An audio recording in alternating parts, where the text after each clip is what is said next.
Segala puji syukur saya panjatkan kepada Tuhan Yesus Kristus yang oleh karena anugerah-Nya terus memelihara, menjaga dan menjamin hidup kita sampai hari ini. Semua karena anugerah Tuhan. Saya mau mengucapkan terima kasih kepada Bapak Gembala dan Ibu Gembala, Om Doni dan Tante Lance yang sudah memberikan kepercayaan kepada saya untuk membagikan renungan bagi kita semua. Bapak Ibu Saudara yang saya kasihi dalam Tuhan Yesus Kristus, hari ini saya ingin membagikan sebuah renungan tentang prinsip penaklukan sesuai dengan nilai-nilai kerajaan Allah. Nah, kita baca terlebih dahulu di Kejadian pasal 1 ayat 28. Dikatakan di firman Tuhan, Kejadian 1 ayat 28, Allah memberkati mereka, lalu Allah berfirman kepada mereka, beranak cuculah dan bertambah banyak, penuhilah bumi dan taklukkanlah itu. Garis bawahi taklukkanlah itu. Berkuasalah atas ikan-ikan di laut dan burung-burung di udara dan atas segala binatang yang merayap di bumi. Nah, firman Tuhan memberikan mandat kepada manusia untuk taklukkanlah bumi, saudara. Nah, sejak kejatuhan manusia, yang ditaklukkan sekarang kita sebut adalah dunia, yaitu sistem dunia dan hikmat dunia. Sistem yang dibangun sejak kejatuhan manusia dibangun berdasarkan hikmat duniawi yang semuanya bertentangan dengan nilai-nilai kerajaan Allah. Bahwa dominasi dan penaklukan dilakukan dengan kekerasan, dilakukan dengan cara menipu orang, dengan mengorbankan orang lain. Itu adalah hikmat-hikmat yang selama ini diwarisi oleh manusia dari iblis, saudara. Nah, kita lihat lagi sama-sama di Yosua pasal 1 ayat 1 sampai 3. Sekali lagi Yosua pasal 1 ayat 1 sampai 3. Kalau saudara sudah membuka Alkitab, kita membacanya bersama-sama. Sesudah Musa hamba Tuhan itu mati, berfirmanlah Tuhan kepada Yosua bin Nun, abdi Musa itu demikian, hambaku Musa telah mati. Sebab itu bersiaplah sekarang, seberangilah sungai Yordan ini, engkau dan seluruh bangsa ini menuju negeri yang akan kuberikan kepada mereka, kepada orang Israel itu. Ayat ketiga, saudara perhatikan baik-baik. Setiap tempat yang akan diinjak oleh telapak kakimu, kuberikan kepada kamu, seperti yang telah kujanjikan kepada Musa. Saudara perhatikan, ini sebuah janji yang luar biasa. Dikatakan setiap tempat yang akan diinjak oleh telapak kakimu, kuberikan kepada kamu. Bayangkan kalau janji itu juga diberikan kepada kita. Setiap tempat yang kita injak diberikan kepada kita. Itu sangat luar biasa.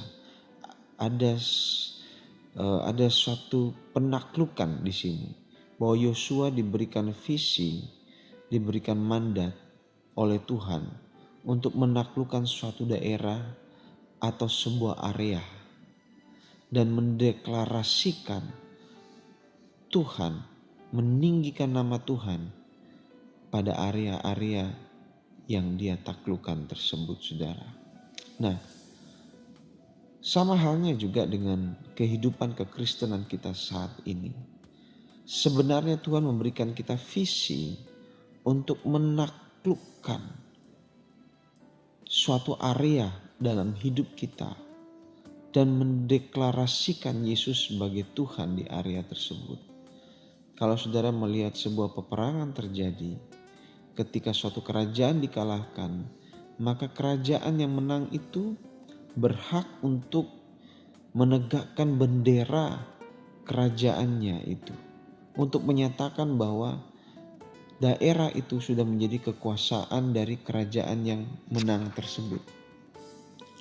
Nah, saudara, mendeklarasikan Yesus, menaklukkan sebuah area dengan mendeklarasikan Yesus sebagai Tuhan di area tersebut, itu contohnya seperti mengimplementasikan nilai-nilai Kristus, menaburkan kasih, dan yang terpenting adalah memberitakan Injil kabar baik, saudara. Baik, saudara.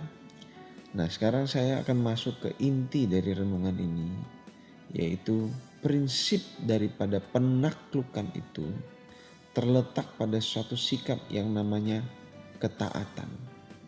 Saudara sadar atau tidak sadar, ada hal-hal sebenarnya yang perlu kita taklukkan dalam hidup kita. Kalau kita tidak menaklukkannya, sebenarnya kita sedang dikuasai oleh hal itu. Banyak orang yang sangat dikuasai oleh amarah dan emosi serta egonya, sehingga dia tidak bisa mengendalikan diri. Ada orang-orang yang begitu sulit untuk mengatasi problema keuangan, sehingga dia terus-menerus terjerumus dalam hutang. Kalau hutang itu bisa dibayar, itu bukan suatu masalah. Tapi jikalau utang itu mulai memperbudak, maka seseorang itu sedang ditaklukkan oleh kuasa mamon.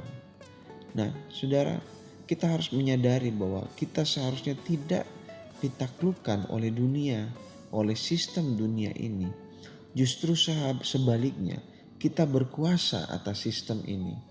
Jikalau kita mengerti akan kehendak Tuhan, kita mengerti akan firman-Nya yang berkuasa, dan kita mengerti akan kuasa dari hubungan yang intim dengan Roh Kudus. Nah, jadi prinsip penaklukan itu terletak pada suatu sikap yang namanya ketaatan. Bapak, Ibu, Saudara yang saya kasih dalam Tuhan Yesus Kristus, ketaatan ini selalu kita katakan tidak mudah. Ya, pasti tidak mudah. Kenapa? Sebab ketaatan itu selalu dan pasti selalu tidak enak bagi kemanusiaan atau kedagingan kita, saudara. Pasti ada sesuatu yang dituntut sehingga membuat daging ini rasanya tidak enak untuk melakukan ketaatan tersebut. Saya memberikan contoh seperti Abraham. Abraham ketika diuji ketaatannya di hadapan Tuhan, kasihnya di hadapan Tuhan.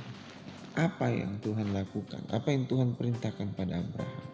Abraham disuruh untuk mempersembahkan Ishak. Bahkan, saudara, dia kalau berpikir panjang, dia harus kehilangan satu-satunya ahli waris dari hartanya yang begitu banyak. Dan dia pun pasti berpikir bagaimana dengan janji Tuhan yang menjanjikan dia keturunan yang sangat banyak. Sementara anak satu-satunya ini harus dia korbankan, saudara. Nah, saudara perhatikan bahwa ketaatan itu selalu tidak enak untuk kedagingan kita. Tetapi itu berbau harum di hadapan Tuhan. Ya, Tuhan Yesus pun demikian. Tuhan Yesus harus taat. Dia harus disiksa, diderah, dia harus menderita begitu rupa, lalu kemudian disalib dengan kejam sampai akhirnya mati di atas kayu salib. Nah, itu adalah contoh ketaatan, saudara. Yesus yang adalah Tuhan datang ke dunia, tetapi demi memberikan contoh ketaatan, dia pun rela untuk dibaptis oleh seorang manusia berdosa. Harus dibaptis oleh Yohanes Pembaptis. Kenapa? Supaya menunjukkan bahwa Tuhan pun melakukan ketaatan dalam kapasitasnya sebagai manusia, apalagi kita, saudara. Ya, nah, baik, saudara. Saya lanjutkan lagi. Ketaatan itu adalah wujud dari kasih kita kepada Allah. Sekali lagi saya ulangi. Ketaatan adalah bukti atau wujud dari kasih.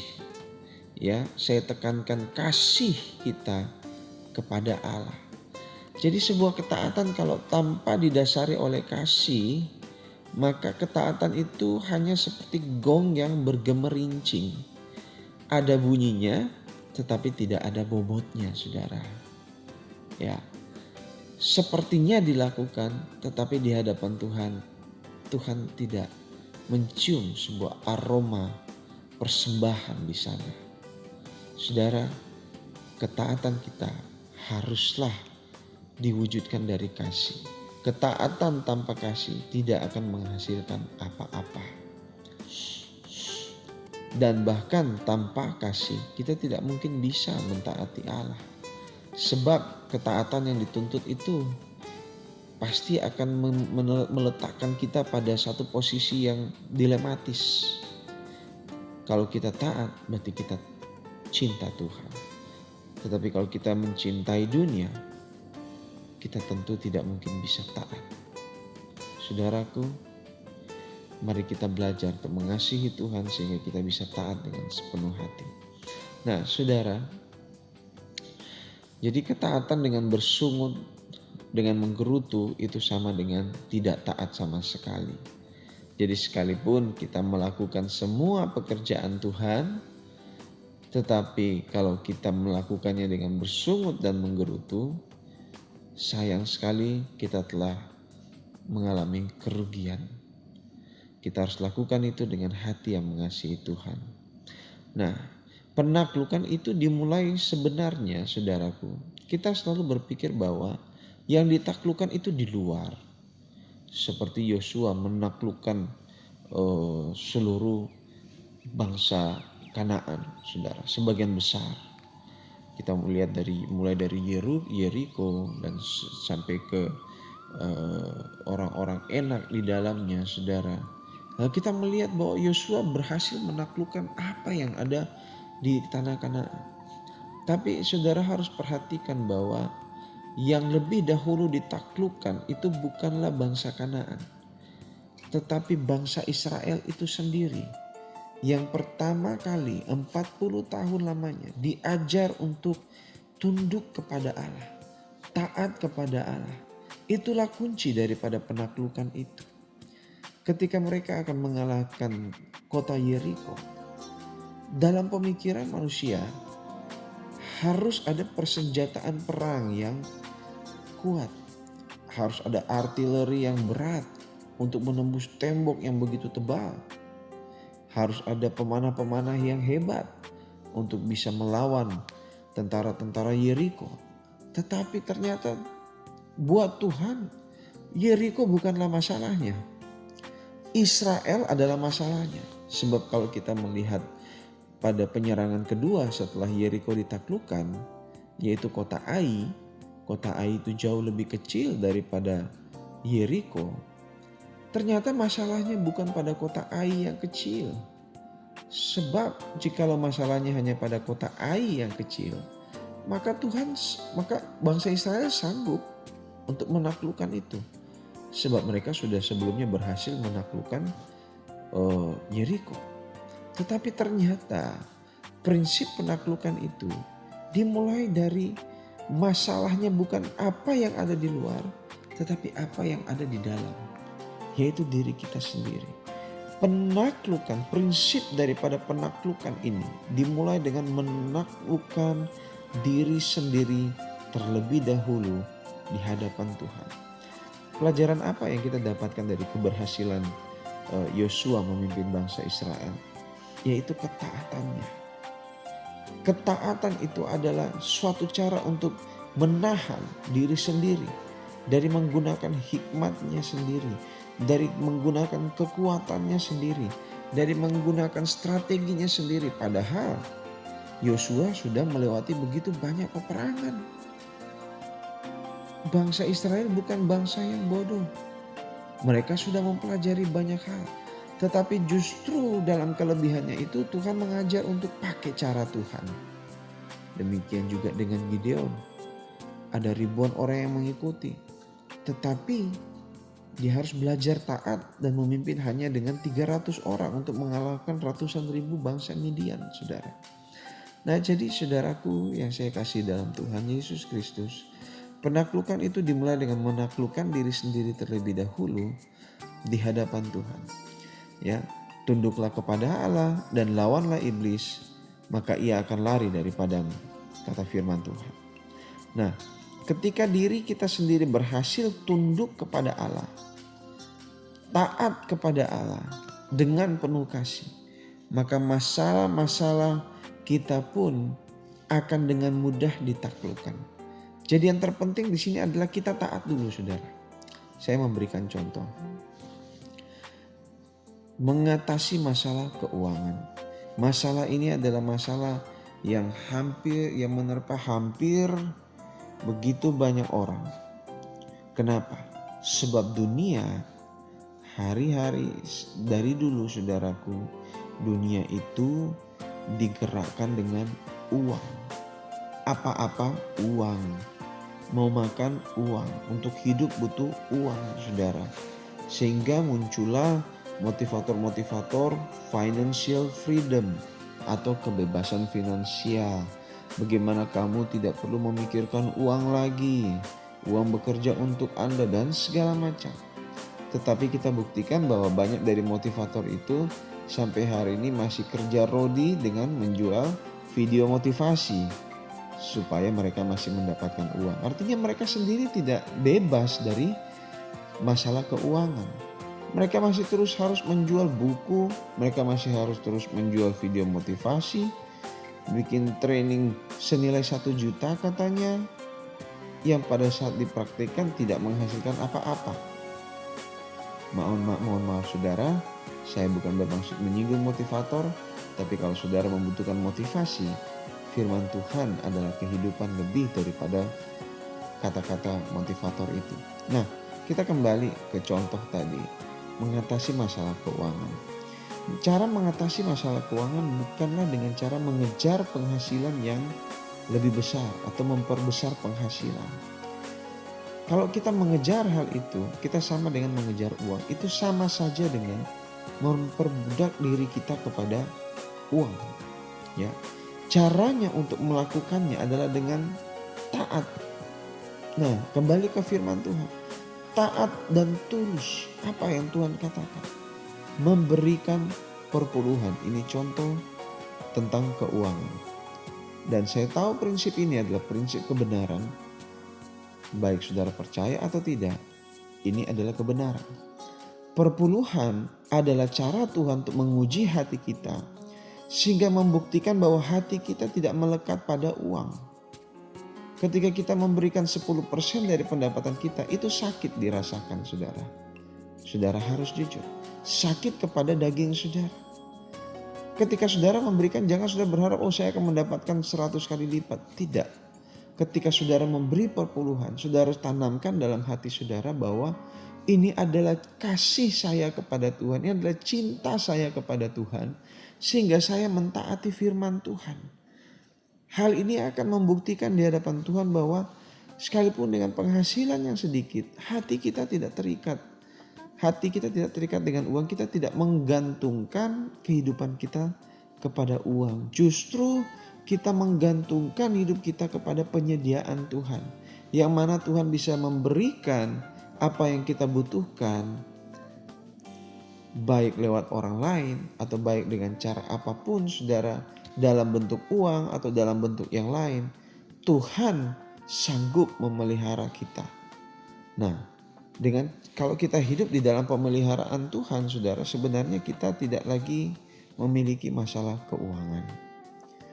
Kalau saudara punya iman yang seperti ini, mulailah untuk mengembalikan sebenarnya milik Tuhan, yaitu perpuluhan itu, dan lakukan itu dengan rasa cinta kepada Tuhan. Bukan mengharapkan supaya dapat 100 kali lipat saudara, itu salah sama sekali. Lakukanlah karena saudara cinta kepada Tuhan dan saudara mau taat. Nah, ketika hal itu ditaklukkan dalam diri saudara, kuasa mamon ditaklukkan, maka Tuhan akan mempercayakan berkat keuangan yang lebih besar. Tuhan itu tidak pernah ingkar janji. Kalau saudara tidak melekat kepada suatu hal, Tuhan akan mempercayakannya dengan berlimpah. Yang kedua, contoh kedua saudara, menaklukkan konflik dalam hubungan keluarga. Nah, hal kedua ini yang juga banyak sering terjadi, juga termasuk di dalam kehidupan orang percaya, orang Kristen. Nah, bagaimana caranya untuk kita memulihkan hubungan-hubungan di dalam konflik yang terjadi di dalam hubungan keluarga? Yaitu sesuai dengan firman Tuhan adalah kita merendahkan diri satu dengan yang lain, tidak menganggap diri kita lebih benar, tidak menganggap diri kita lebih baik atau orang lain lebih baik, tetapi saling merendahkan diri. Janganlah kita menganggap diri kita paling benar dibandingkan pasangan kita atau anak-anak kita. Bapak, Ibu, Saudara jemaat yang saya kasihi dalam Tuhan Yesus, di hadapan Tuhan tidak ada yang benar, tidak ada yang salah. Yang terpenting adalah respon kita.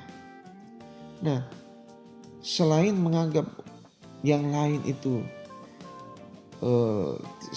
selain tidak menganggap diri kita lebih benar daripada yang lain, kita harus belajar untuk mempraktekkan firman Tuhan, taat kepada firman Tuhan dengan penuh kasih.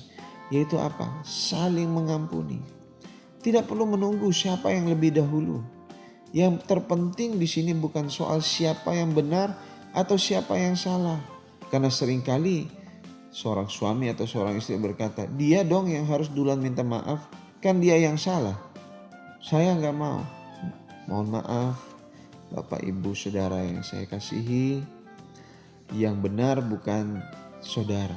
Yang benar adalah Tuhan, dan ketaatan itu berbau harum di hadapan Tuhan. Belajarlah untuk menaklukkan diri sendiri dengan taat kepada apa yang firman Tuhan katakan. Rendahkan diri, minta maaf, saling mengampuni. Saya percaya saudara, ketika penaklukan ini terjadi di dalam diri saudara sesuai dengan kebenaran firman Tuhan, maka konflik itu akan ditaklukkan. Konflik dalam rumah tangga itu akan selesai dengan sendirinya. Karena Tuhan turut bekerja di dalamnya, sebab ada ketaatan terhadap firman Tuhan. Dan masih banyak contoh lain lagi yang bisa saya berikan. Tetapi saya percaya Roh Kudus akan memberikan hikmat kepada saudara ketika saudara berdoa. Ketika saudara bertanya, Tuhan, ada masalah ini yang ingin saya taklukkan. Apa yang harus saya taati agar saya bisa mengatasinya? Tuhan akan memberitahu saudara hal yang akan mengoyak-ngoyak daging saudara. Hal yang akan membuat harga diri saudara rasanya direndahkan. Tetapi belajarlah untuk mentaatinya. Selain dari karakter saudara diperbarui semakin serupa dengan Kristus, saudara pun akan mengalami kebebasan, kemerdekaan, penyelesaian dalam masalah. Haleluya. Sekali lagi saudara ingat, penaklukan selalu dimulai dengan ketaatan yang didasari oleh kasih, cinta akan Tuhan. Sekian renungan pada hari ini. Tuhan Yesus memberkati kita semua. Amin.